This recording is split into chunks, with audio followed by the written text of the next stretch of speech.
Welcome to the 2022 Public Forum. I apologize for the technical difficulties. Tonight, we're going to talk about updating the housing production plan. The last housing production plan was made in 2018, and it's expiring in the spring of 2023. So we want to update the housing production plan. Before we begin the public forum, I'm going to hand the mic over very briefly to Rachel Heller, co-chair of the Belmont Housing Trust.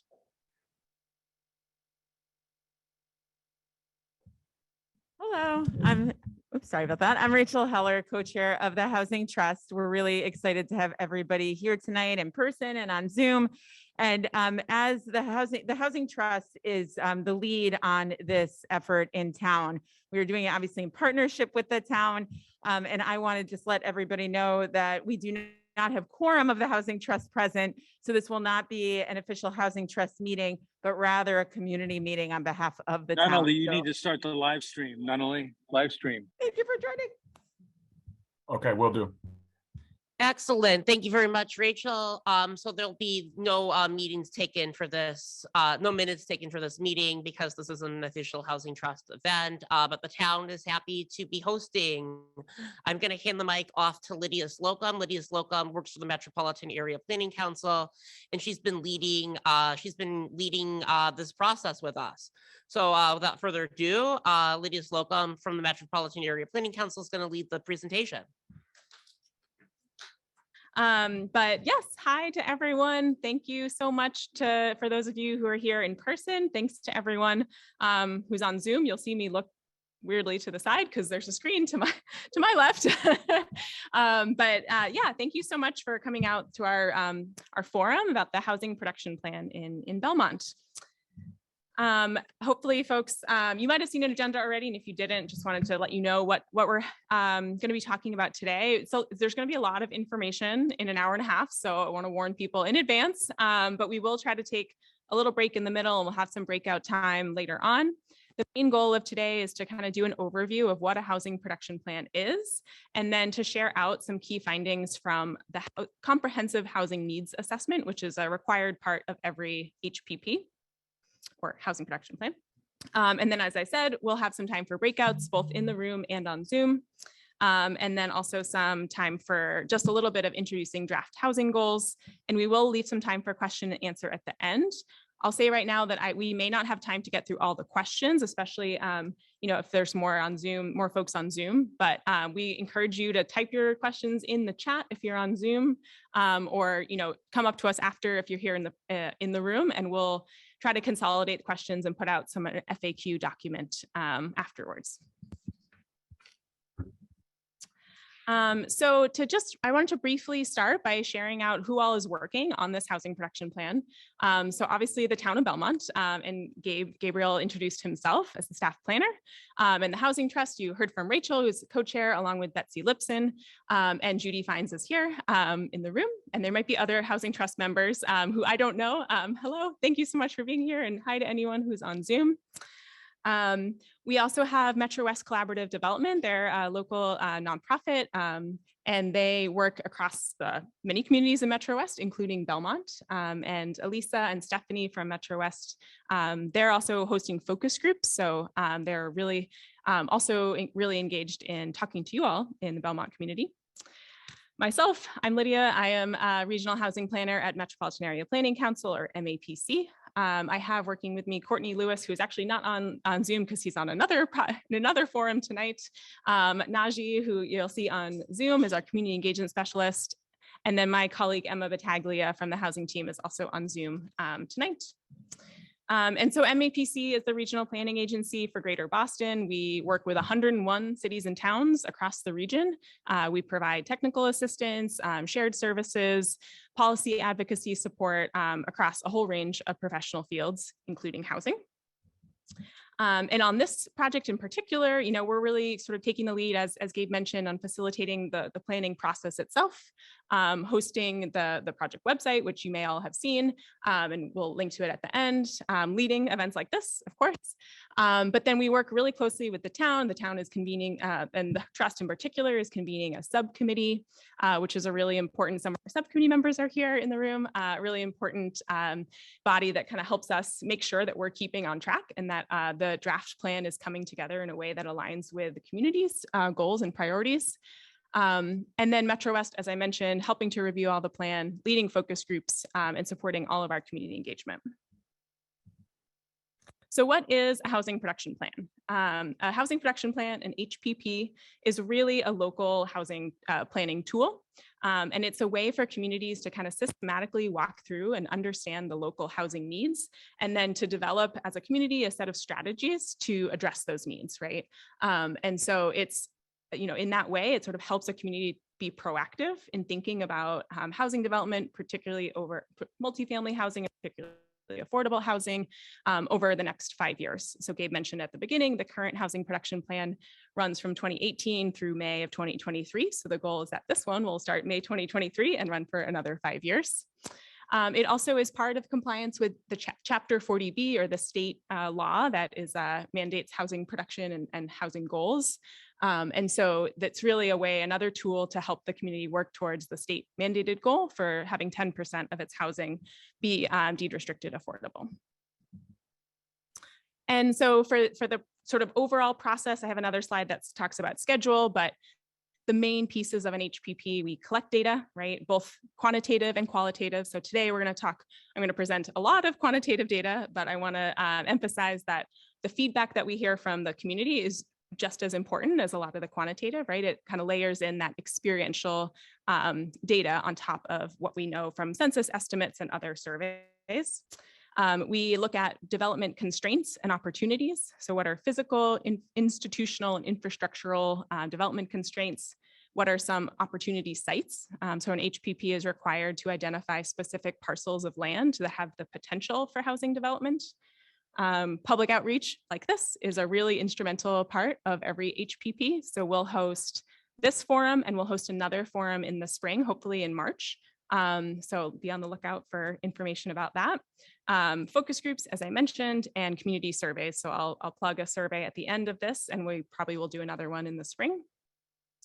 Recommendations, really that's the goals and strategies, the implement recommendations about who and how to implement some of these strategies. And then ultimately every HPP has to be both locally approved. So in Belmont, it would be approved by the planning board and the select board, and then ultimately approved by the state, the Department of Housing and Community Development.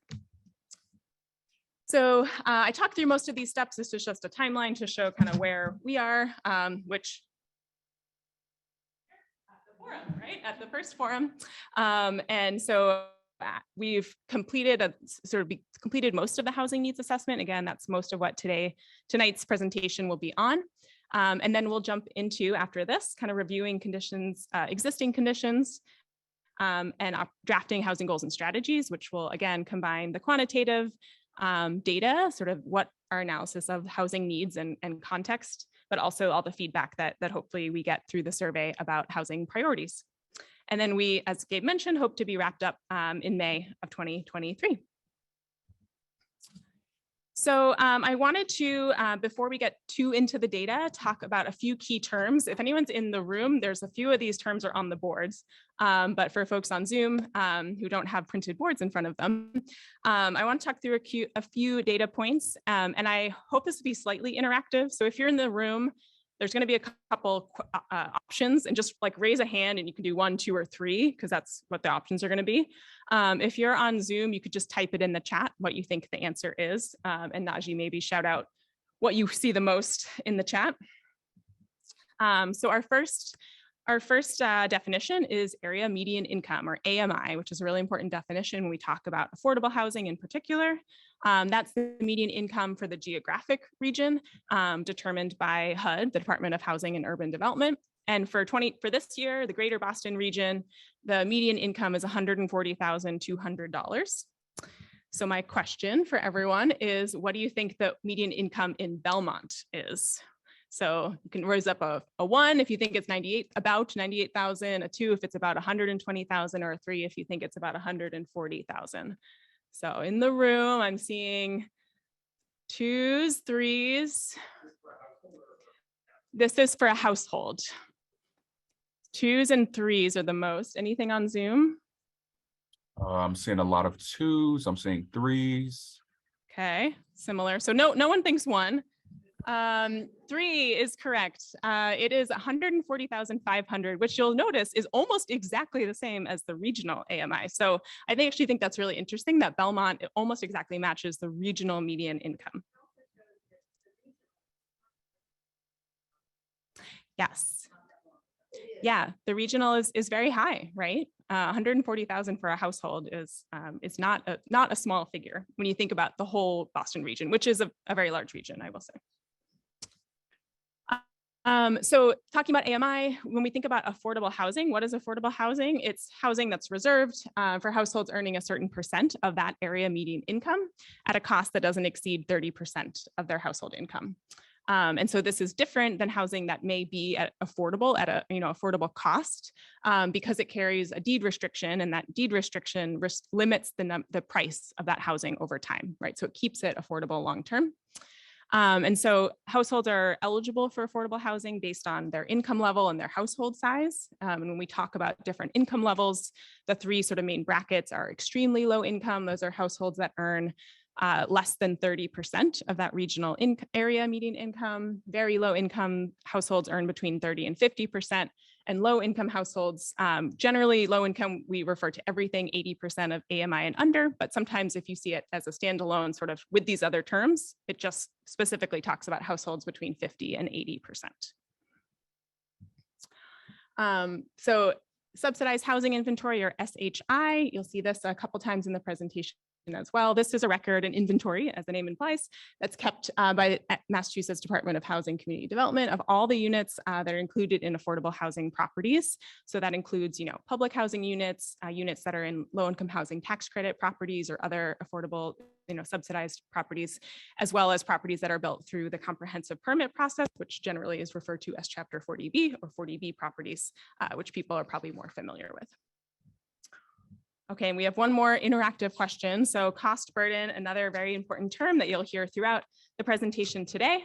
So a household is cost burden if they pay 30% or more of their monthly gross income. So the sort of total income that they receive every month. If they pay 30% or more of that on all their housing costs, including utilities, if they have a mortgage, what are the taxes and insurance wrapped in there?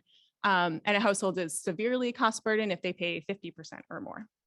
So like last time, the question is, what percent do you think of all households in Belmont are cost burden? So that could be anyone paying 30% or more of their income on housing. Do you think it's 1, about 15%, 2, about 30%, or 3, about 45%? So in the room, I'm seeing lots of 2s, mostly all 2s, a couple 3s. On Zoom, any, Najee? A lot of 2s, a lot of 3s.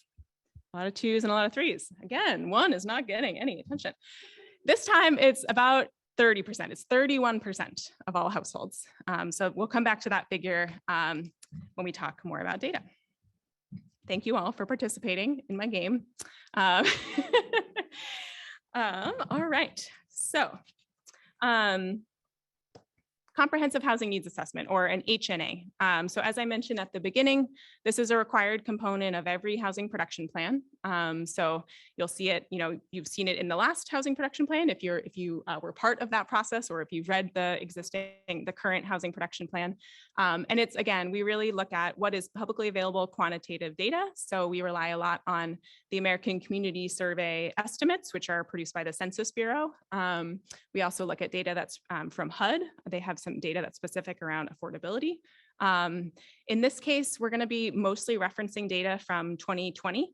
And that's just, it's similar. Data always lags, right? The US government doesn't work at a super fast pace, as people might know. So the data is always a few years sort of older than where we are currently. So just keep that in mind. That's generally the figure that you're going to see.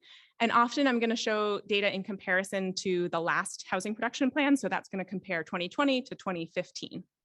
Sometimes I'll show more longitudinal data too, like this one. So first data point is about population. Population in Belmont rose 9% generally in the past decade, from 2010 to 2020, and it's risen 7% just since 2015 alone, excuse me. going to move through the data pretty quickly because I don't want to just spend a ton of time talking about data, but these slides we're being recorded and the slides will also be on the project website. So don't worry if you want more time with this, you'll have time to look through all the data. If we think about age, who all is living in Belmont? I know Belmont is the town of homes. And so we think about like, it's home to who? It's home to a lot of different types of households, a lot of different types of people. And it's changing like everything. Home changes over time as well. So we think about, in Belmont, the share of both young people, specifically youths under the age of 18, and seniors, and HUD defines that as someone 65 and older. I did not make that definition, is growing. So both of those demographics are growing, which means that actually Belmont is not aging overall. And in fact, the median age in Belmont ticked down a little bit since the last housing production plan. It's just over 41 years old. That's the median age. Which is kind of rare. A lot of communities in Greater Boston in particular are aging. And Belmont, we're seeing a pretty even growth in both young people. If you can't see it in the back, it's about just over 1% growth in people aged 0 to 18 since the last housing production plan, and just under 1% of folks age 65 and older. So that I think indicates also kind of there's a lot of households with kids in Belmont. About 40% of households have children, school age children. And so this graph is showing just the public school enrollment. So it doesn't encapsulate private schools, which we know there's a fair amount of people that go to private school. So that's something just to note on this graph. It also is just going through 2020. Again, that's the last year that our MAPC data services team had, accessible and able to kind of look back over time. But we see, again, just like our population, a sort of a rising school enrollment, 15% since 2010.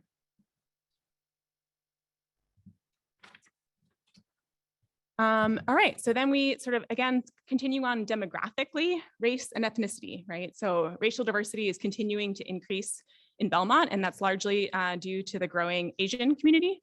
And you can see the sort of maroon bar at the bottom is showing the share of the population that identifies as non-Hispanic white. And it was at 90% back with the 2000 census, and it's down to 70% in the latest 2020 census estimates. The census has released tidbits of data.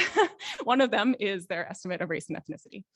And then the sort of tan-ish bar is the share of the population identifying as Asian, and that's up to 18%.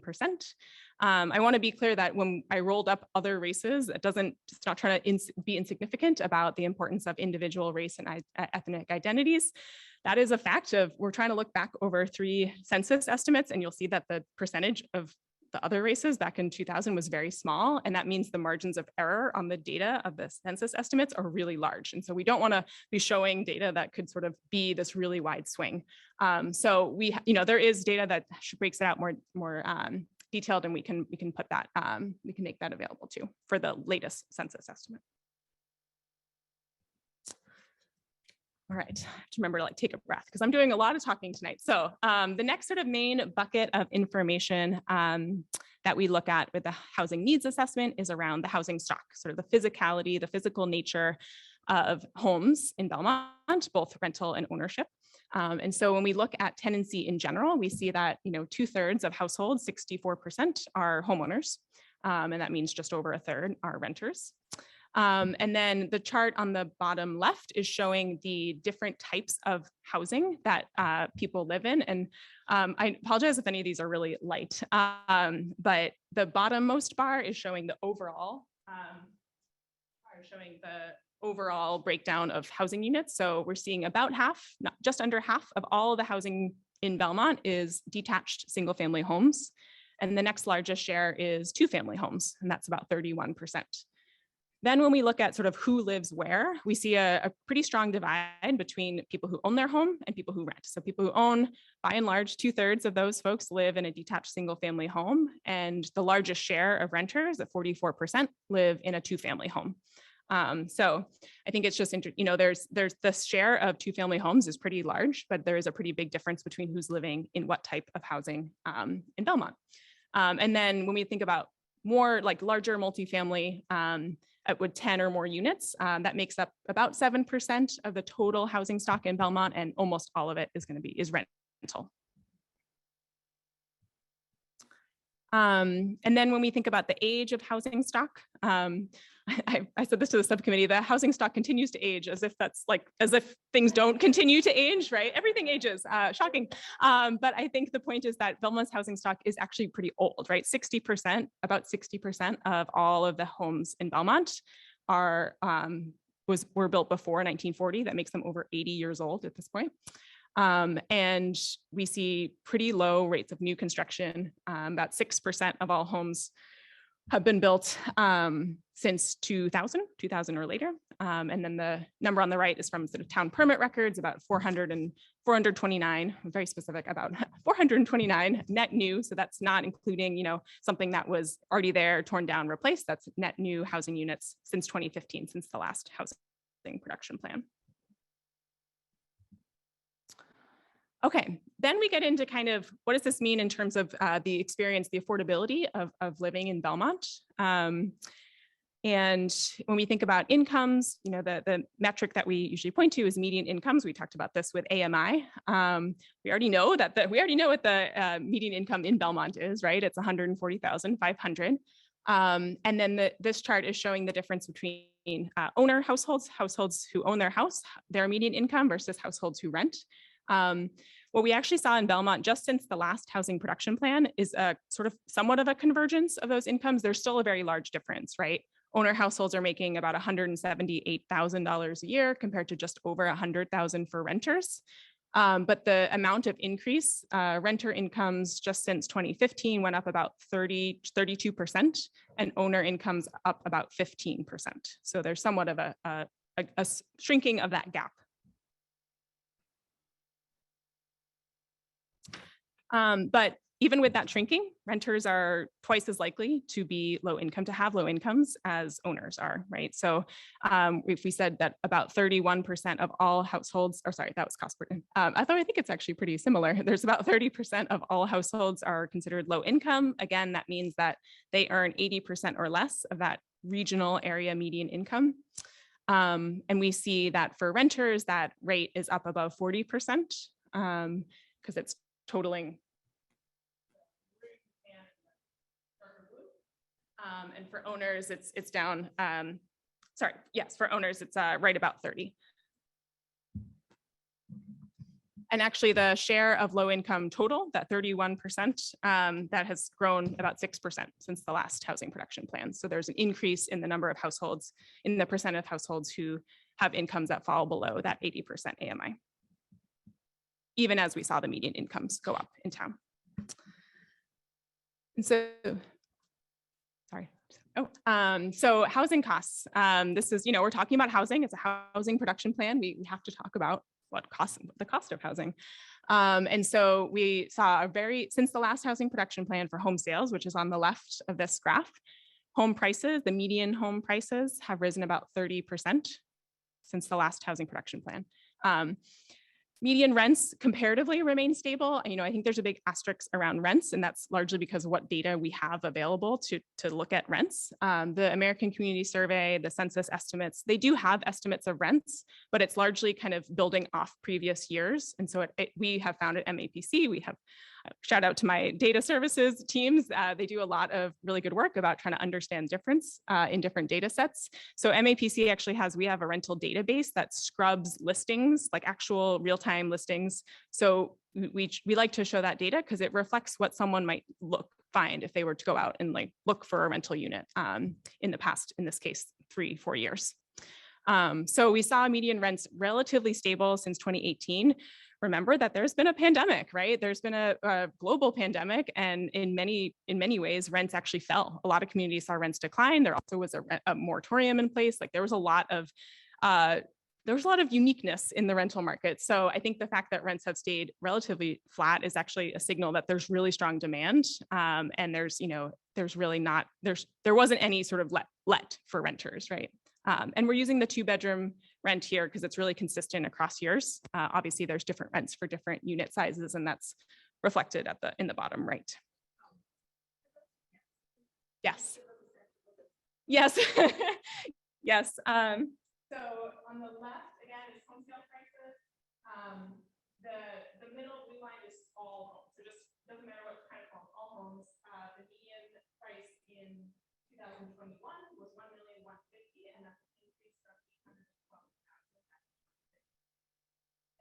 right, which is rents, and I know the numbers are kind of on top of each other. The median 2-bedroom is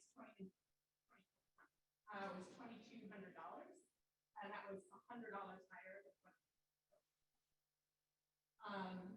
and generally all the rents were essentially the same.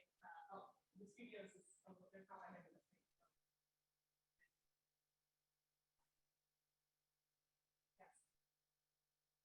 For those on Zoom who couldn't hear me, I was just I was sort of walking through what the slides showed, because in the room it's a lot harder to see. On Zoom you can just zoom in. One thing I like to mention is that the real estate market in 2022 went up substantially.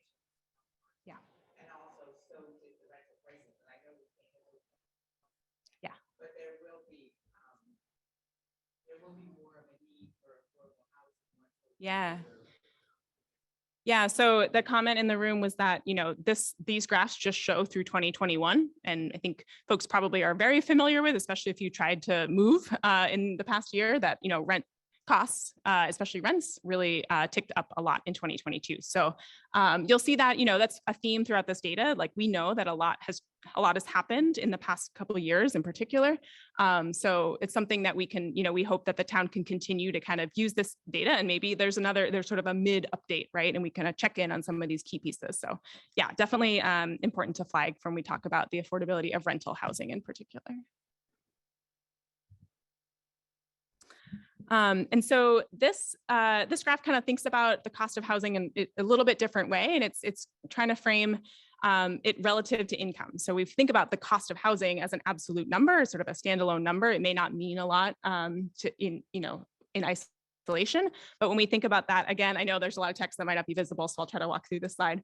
The graphs are showing on the left, it's showing the difference between median incomes right now for both renters and owners, and what a household would need to earn and not be cost burdened by the median cost of housing in Belmont. So what's interesting, you know, we look at the left, again, I think this speaks to Anne's point, you know, just from the median rent that we know in 2021, the median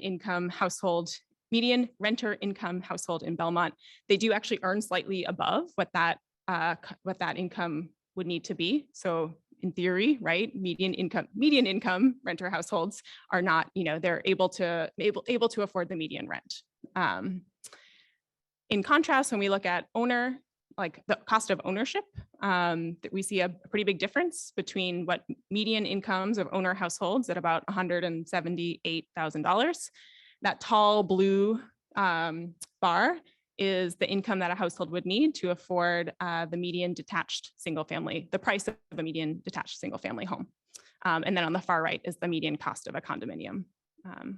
Again, these are all medians. This does not mean that every household, that actually means that only half of the households, right, are above that amount. So you think about the other half, right, who fall below that amount. And then again, to think about kind of who does and does not afford, could or could not afford the cost of housing. We want to share like what people who work in Belmont, many of whom cannot afford to live in town based on, again, the median incomes and the median costs that we just talked through.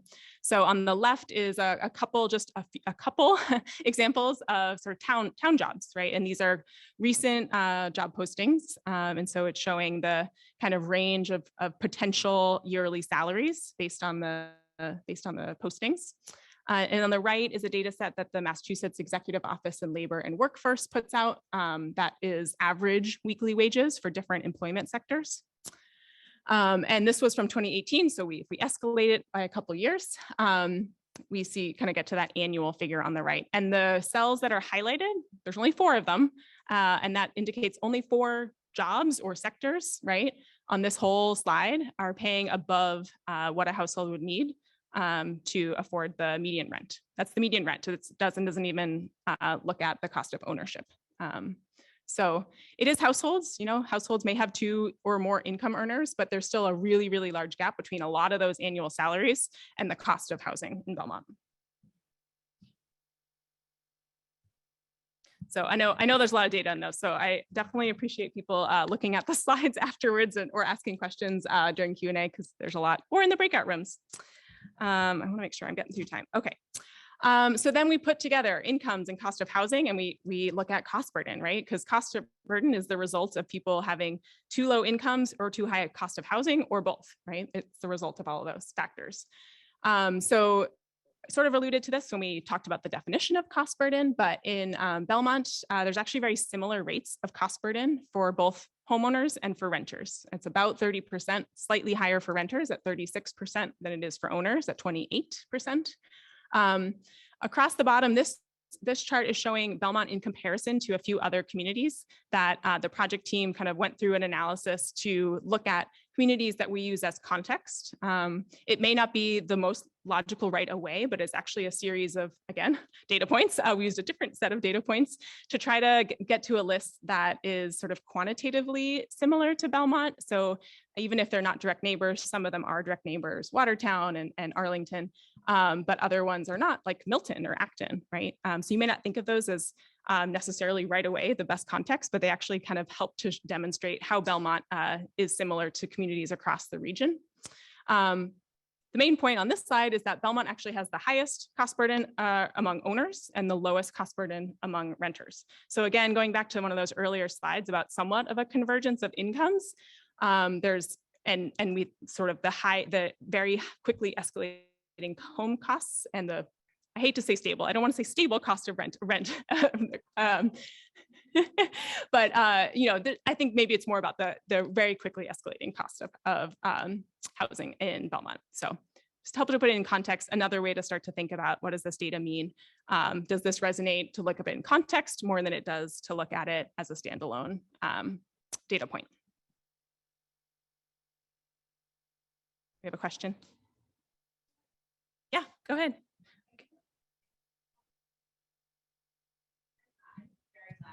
Which made you see them. I think it's for Zoom. Thank you so more much. than- yeah. So, and it could be something that we circle back to, but I'm curious about like how we come up with cost burden when we think about what the difference is between as far as like long-term financial impact on a household between renting and home ownership, because I do think that that might make the data look really different if we sort of look at things from an equity lens in that way, which would be really meaningful, I think, here.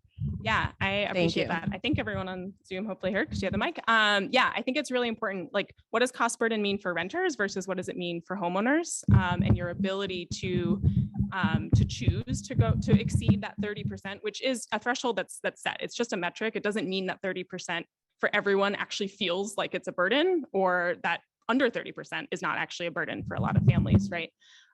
So I think it's a really good point. And I think it's important. We'll actually get to the next slide about kind of breaking out cost burden a little bit, like who experiences it the most, and also just, you know, reflecting on different people's experience and kind of their ability to manage high housing costs. So thank you for raising that. Oh, do we have another question?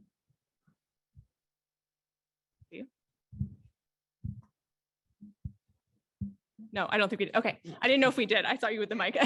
We will. Yeah, I encourage a few questions, but we will, breakouts are, I think will be really great. We want to just gather some of that feedback. Like, you know, are there data points that you feel like actually don't mean a lot because just as a standalone? And then are there other ones that, you know, feel like they're rising to the priority?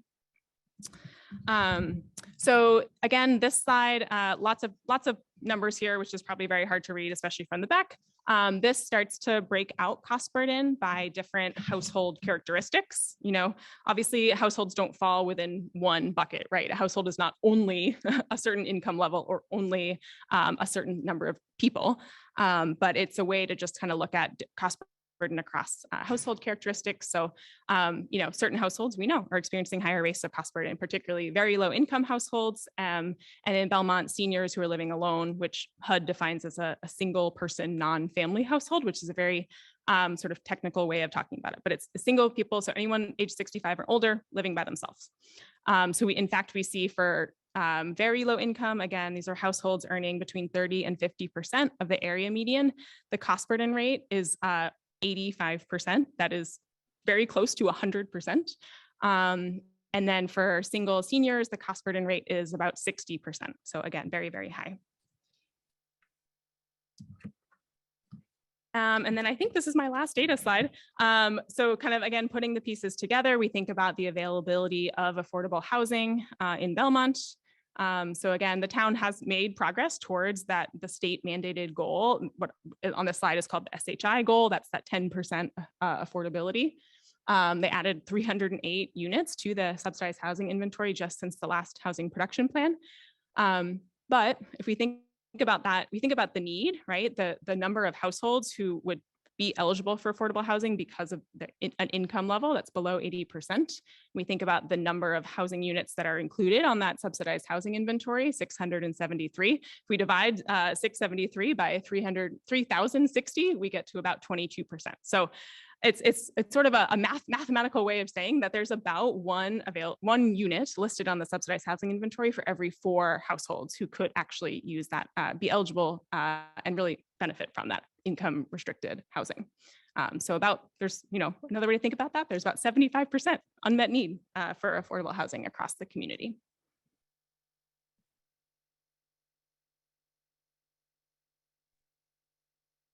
Thank you, everyone. Thank you for participating. Hopefully you all had some enriching discussions. We very much value your feedback, and we look forward to having you all next time as well participating.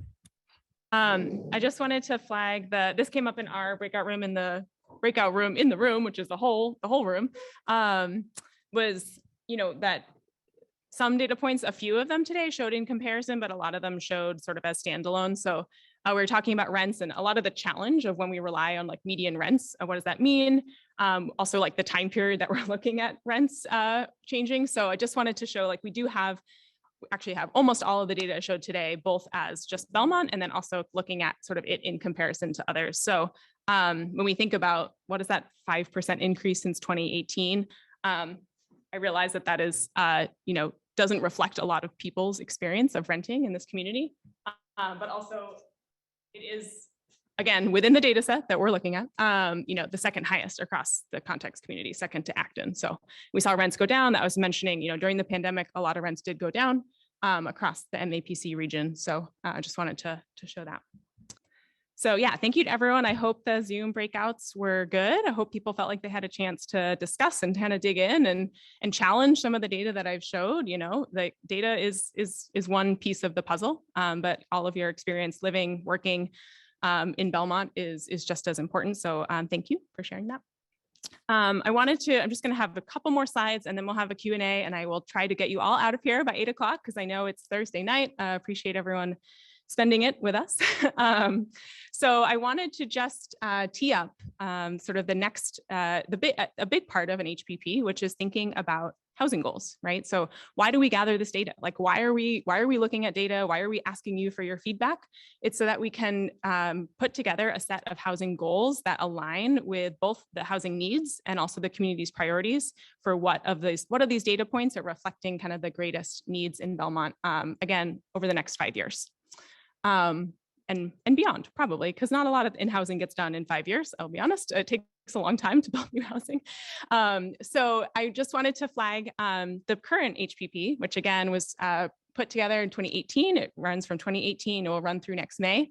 That housing production plan set a goal of producing at least 337 new subsidized housing inventory units, and specifically focusing, Rachel was speaking about this earlier, housing that's appropriate and affordable for seniors, newly formed families, and households with extremely and very low income. So a lot of demographics that we've talked about today. And then I just wanted to share sort of get your juices flowing and then ask you to think about this and respond to the survey, which is really going to ask you to start a online survey. It will be open after this event for probably a month. So you don't have to rush home and do it. You can take time to think about it. It will ask you to kind of think about priorities and goals, right? How do we think about your experience in Belmont, what you know about Belmont, what your friends, neighbors, your community, what we've talked about tonight, and thinking about what the potential housing goals could be for the community. So wanted to just list a few that, these are options. And some of this has already come up in our conversation, at least in the room. So housing that's affordable for families with young children. New housing that's affordable and accessible for seniors who want to downsize, right? That came up. Build new and preserve existing deed restricted affordable housing for low income households. address racial disparities across in housing access and affordability. What are barriers to homeownership? What are barriers to entry altogether? What are some of the wealth disparities that we talked about? Reduce the carbon footprint of new housing or existing housing, right? And then promote development of walkable, bikeable neighborhood centers. So how do we think about housing as part of other goals, right? Housing is not an isolated topic. It connects to so much else in the community. And I think it's great, Belmont's sort of starting up couple different planning efforts. So think about housing and how it can help advance your vision for Belmont overall. So that's part of what the survey is going to ask you about. I would love to hear from you right now, but we just don't have the time to get into all of the housing goals that you all might have. So I think with that, we actually have a little bit of time for Q&A. It's a little bit choppy. I kind of feel like we should have put Q&A earlier, but we want to, especially because we have folks on Zoom and in the room, we're going to alternate between anyone in person and anyone online. If you're in person, just obviously raise your physical hand. And if you're on Zoom, raise your digital hand, which for folks who may not know, there's a bar at the bottom of your screen. There's a little button that says reactions, and then you should be able to find your digital hand in there. And Najee will call on you. If you don't have questions, that's great. I know we just did a lot of talking, so this could be a question about some of the data. It could be a question about the housing production plan process. Yes. And we have one. Okay, I'll look to Gabe. Figure you needed somebody to start. How do we get more people involved? Most of the people in the room and on the screen, I actually know, which is not a good sign. Most of the people are town meeting members on a committee in town. We're really involved. We're not the ones that need the housing most likely. So how do we get this kind of message out to more people to participate? Yeah, so I mean, I think I will say that I think the whole community needs the housing. So even if you yourself may not find your housing unaffordable, like someone noted earlier, like that 22% figure, that says something about the whole community. So I think as much as possible, I know we try to say that this is a community process, and it's not just to say that, it's because it really should be like driven by the whole community because you all stand to benefit. I think along the question of how to get more involved, I think it's a great question because what does our engagement look like? We do have a lot of folks on Zoom, which I appreciate. We will have the survey open, and partly the reason for separating a survey from this event is that we realize that not everyone can make this point in time event, right? Not everyone has a Thursday night open and available to come either here or join on Zoom. So I will push it back on you and say, it's on everyone here, and maybe you are that leader, right? Maybe you're already engaged in boards and communities, like great, use that to kind of like get out through your networks, walk around your community and put a flyer up, like that would be awesome. I'm open to any ideas. I think it's something that at MEPC, we're always open to kind of thinking about how do we get more people involved, because you're right. We don't want we want the people that are engaged, we want them, but we also want, more folks too. Yeah. We'll do one Zoom. Najee? Yeah, so we do not have any questions, but more so comments. So one comment from Joe Wright. I'm new and I'd like to get involved in this, and there isn't an email list or a group as far as I know. I'm glad to start if someone will connect me to folks who are already involved. Paul McDonald says same here. All right. Well, that's like a perfect, it's like they're planted. I will say, I think from the project side, we do have a website, and on that you can sign up for updates. So that is one way from like the project team getting information out. We want people to, sign up for that. That way you can get, for example, if we put together a response to any questions we're getting, like you'll get that, right? If you're on our email list.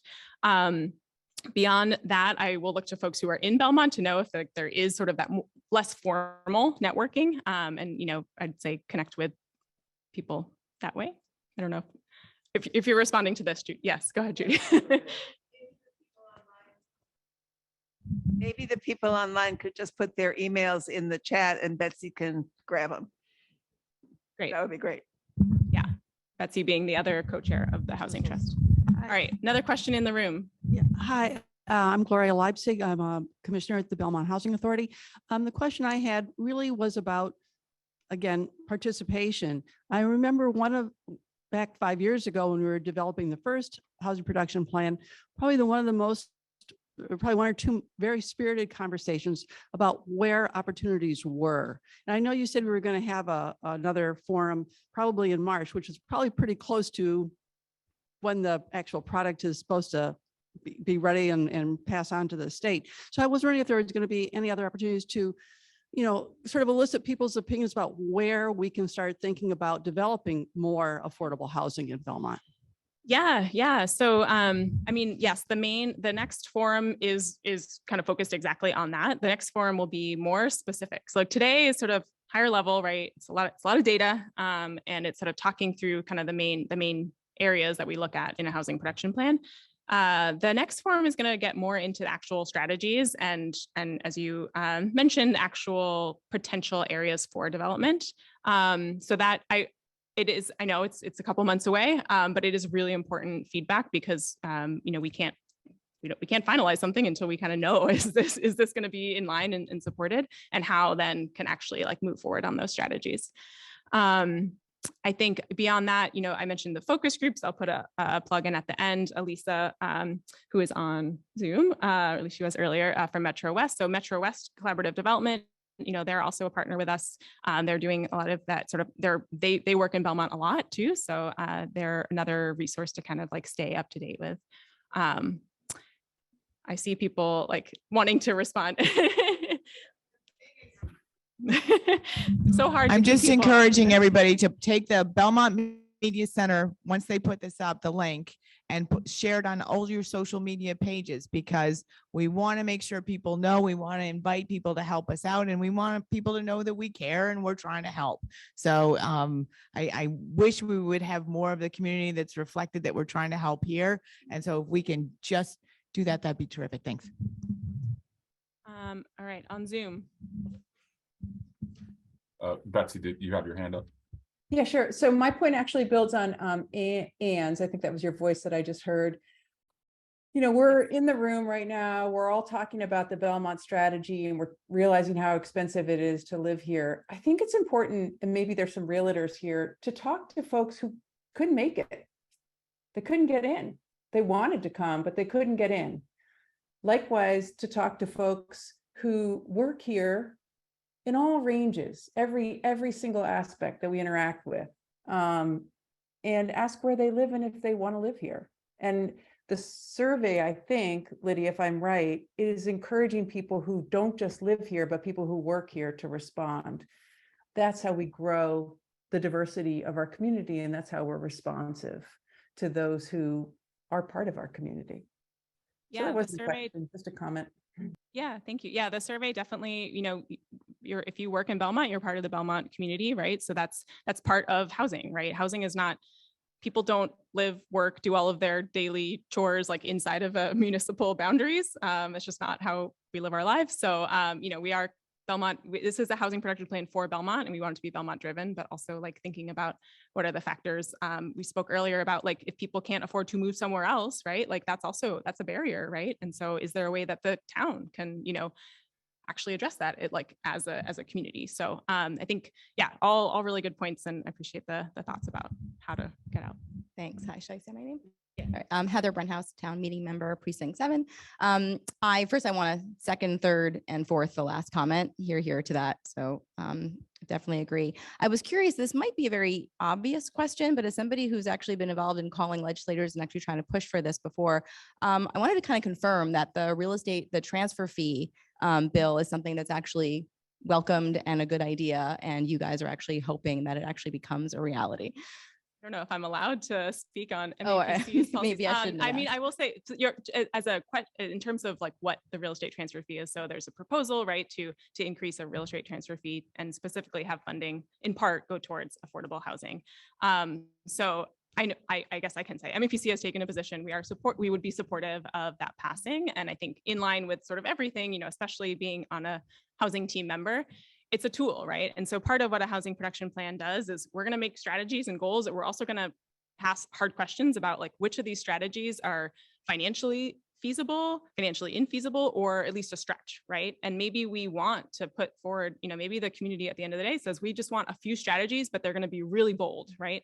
That's an approach. That's an implementation plan. So, and I think going back to, part of that strategy is also knowing what resources are currently in place, what are current programs, policies that the town has or the state has that can be amplified, what are new programs or policies that might not be in place but are really important to kind of push for to support the goals and the vision that Belmont has, and in that case the state has, right? There's larger goals and strategies too. So it's great. I love when people sort of already get to the like, how do we make this happen? And I think it's important to think about like all that will be kind of the next big scope of work, which actually I'll just flag this because, well, plus it has a survey on it, but at the bottom point in there, the next forum, yes, it will have draft goals and strategies and development constraints and opportunities. And when we talk about doing an analysis of like what the program's policies are, that's part of that development constraints and opportunities. So thanks.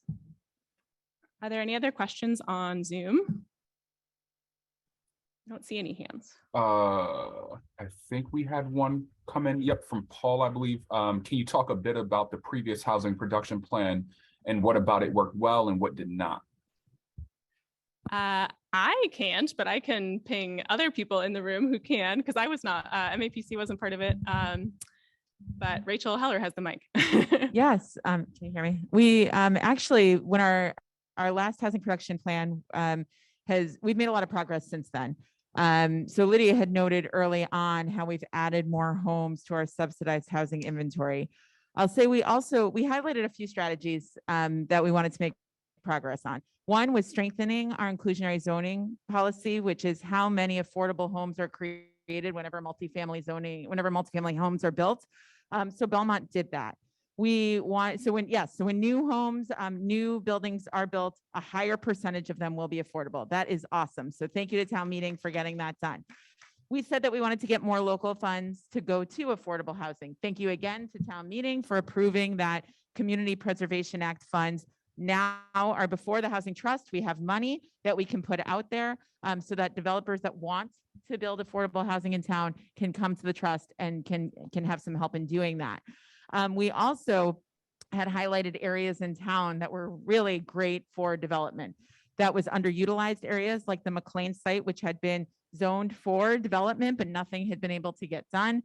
Areas around Waverly, areas around Trapello Road Corridor, all transit, Belmont Center.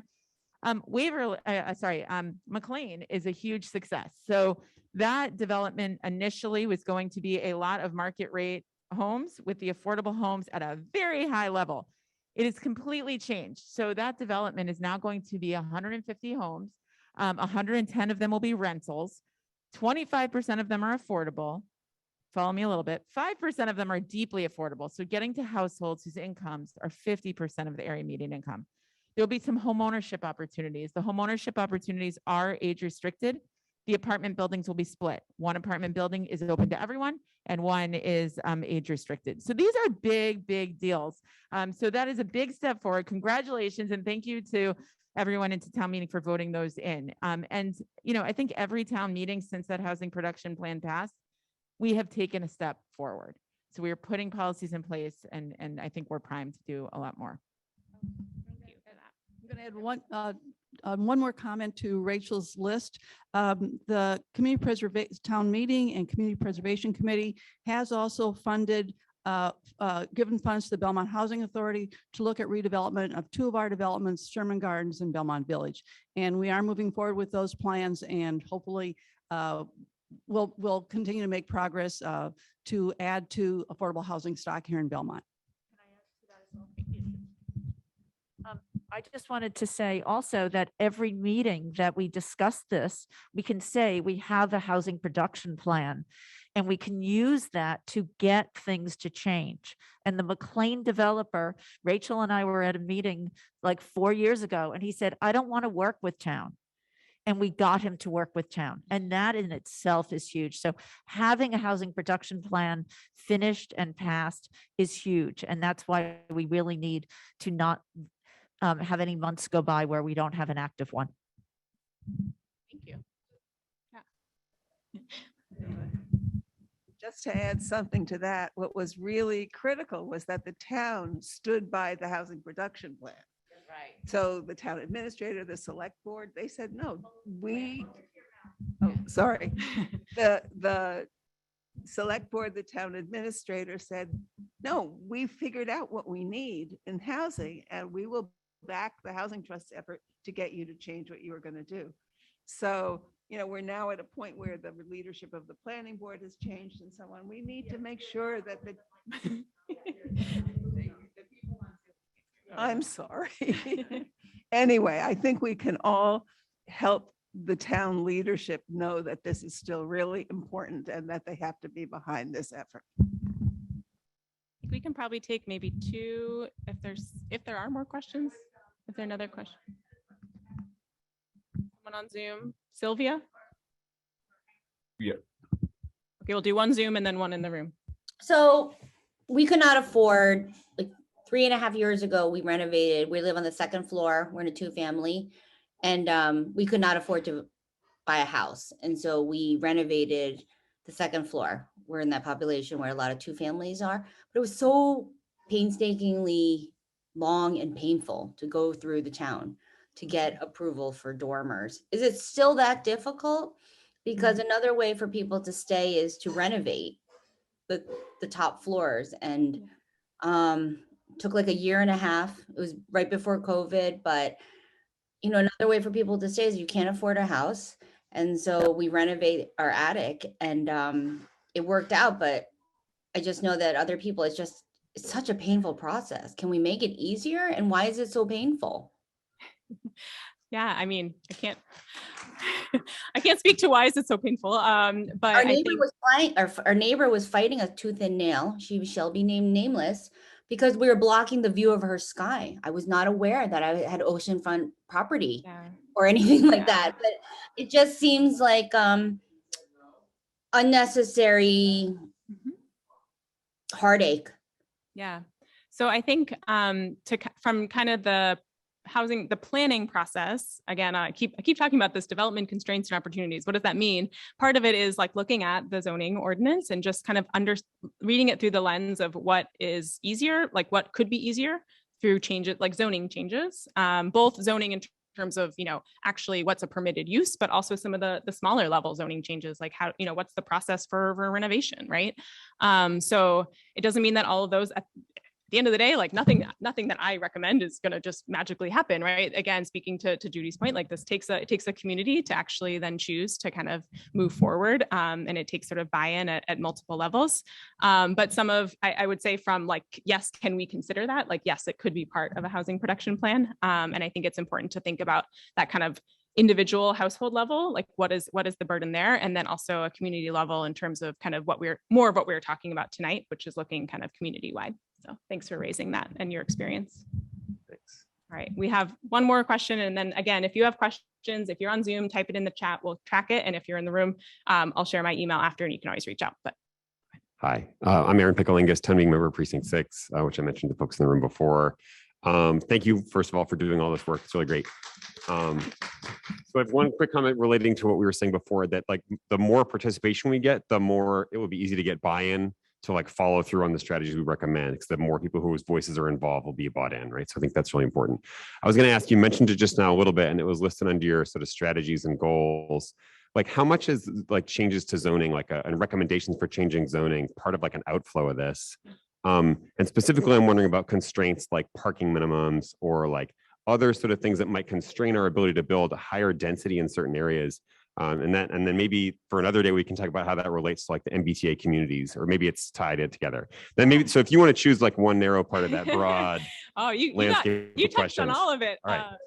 Thank you. No, it's a great question, and it's also a good segue, because I think so. To answer the question about kind of what's included, again, similar to the goals, we can make strategies that kind of run the gamut. And absolutely, housing production plans often have inclusions for included recommendations about changes to parking minimums or dimensional changes, right?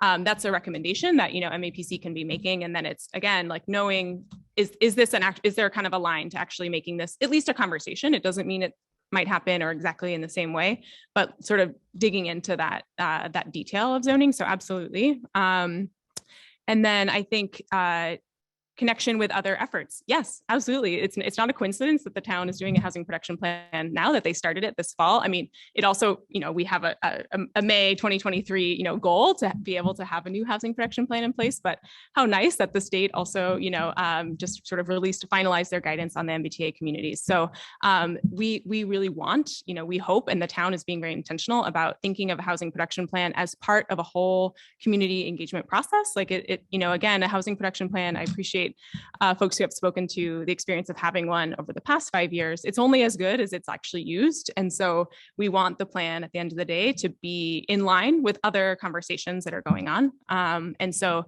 when we look at opportunity sites, yeah, we're going to be layering on that lens of the MBTA communities, because we don't want to make a recommendation that is certainly not in, is not opposing in opposition to MBTA communities. This plan is not tied to that process. The town can move forward with a housing production plan on this timeline, but we want to, we know kind of the larger context. So yeah. Just to add to that point too, the MBTA Communities Act is something we're very well aware of. The select board recently formed an MBTA communities advisory committee, and one of the committee's co-chairs is Rachel Heller, who's been in the room with us tonight. So this is very much something that is on our radar, and moving forward in the next few months, there'll be public engagement with the MBTA Communities Advisory Committee in the new year. I'm going to pass the mic just over to Rachel for a second. If anyone is wondering what the MBTA Communities Act means, that is a state law that is requiring 175 communities considered MBTA communities. So anyone served by the MBTA to zone for multifamily housing. It needs to be near transit, or for communities that are adjacent, there's different rules. We are a commuter rail town. And so the state has set forward basically the rules around it, that we need to zone X many acres, that we need to allow for another 1,600 homes. So it's really a helpful tool that we can begin to figure out, where do we want to see this development, and how can it help us meet those other goals that Lydia was talking about, looking at our commercial centers and economic development and needs. So we will, as Gabe said, be starting a robust community engagement process around that too. Lots of opportunities to weigh in. I know it's just a couple minutes before 8. I want to respect everyone's time. So I've had this slide up for a little bit, but just wanted to share out. So this is a link to the survey. I know it's really not useful for people in the room. I think Najee, you might be able to drop the link in for those in Zoom, but we will also put out another flyer. So be on the lookout. Again, thanks to everyone that helped promote this event. The town website will have information about the survey. It also links to the project website. We'll also have information about the survey. It will be open for probably about a month. So again, you don't need to rush home. You can do it tonight if you want, if you're really jazzed about this, but you don't have to do it tonight. So we'll get email. That's why also we ask for folks' emails so that we can follow up with you all. And you can get this directly in your email. You don't even have to remember it. Focus groups, I mentioned them a few times. Elisa at Metro West, if she's here, she's in the middle of the Zoom screen there. So this is her email, but reach out to Lisa if you're interested in participating in a focus group. It's a smaller setting, kind of dive deep into your experience with housing in Belmont. Again, I've plugged the forum a few times. The next sort of similar format to this will be likely in March, sometime early spring of next year. Again, we'll go through development constraints and opportunities. That's kind of, if you want to nerd out on like zoning recommendations, feel free, and really goals and strategies. And then we really are going to be the bulk of kind of putting together all the pieces into the final plan for the presentation to boards. This is my email. I do have some cards too, if anyone wants it. Please feel free to reach out. I also put Betsy's, because she's sort of the co-chair task for the HPP side, and her email there. And then obviously Gabriel's email as well. He's with the town. So again, thank you all. I really appreciate it. Thanks all for Zoom, for sticking with a lot of talking. And thanks. Thanks everyone for coming out tonight. Much appreciated.